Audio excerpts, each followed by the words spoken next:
IRS कसरी गर्ने अनि आइआरएस जोबेमबाट कसरी फाइदा लिने भन्ने कुरो थाहा छैन भने यो भिडियो चाहिँ तपाईँहरूको लागि है त। जोबेम चाहिँ अन्डर 35 एजको लागि हो, जहाँबाट चाहिँ हामीले राम्रो बेनिफिट अनि रिटर्न पाउन सक्छौँ। यसको लागि चाहिँ फिनान्स पोर्टल ओपन गरिसकेपछि सर्च बारमा गएर हामीले आइआरएस सर्च गर्नुपर्ने हुन्छ। सबै कुराहरू स्टेप बाई स्टेप गरेको छु, सो भिडियो चाहिँ राम्रोसँग हेरिदिनु होला।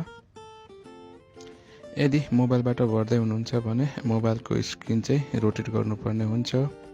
आइआरएस जोबेम भर्नको लागि चाहिँ नर्मल आइआरएस भन्दा 3-4 स्टेपहरू एक्स्ट्रा चाहिँ फिल गर्नुपर्ने हुन्छ। सो यहाँनिर चाहिँ आफ्नो निफ हाल्ने,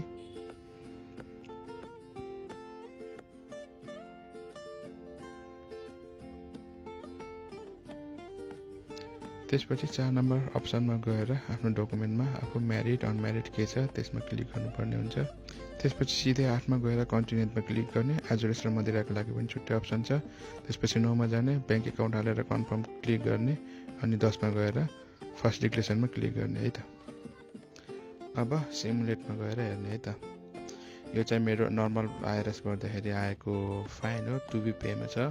so if you are under 35 you can try IRS जोबेम। यसको लागि चाहिँ एनएक्सएमा क्लिक गरेर 4 नम्बरमा क्लिक गर्ने। सो 4एमा चाहिँ सबै डिटेल्सहरू अटोमेटिक फिल भएर आउँछ।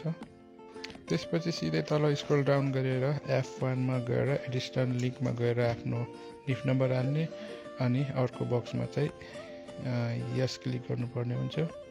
अनि फेरि स्क्रोल अप गरेर माथि सिमुलेट गरेर हेर्दा चाहिँ टु रिसिभ आएको छ है।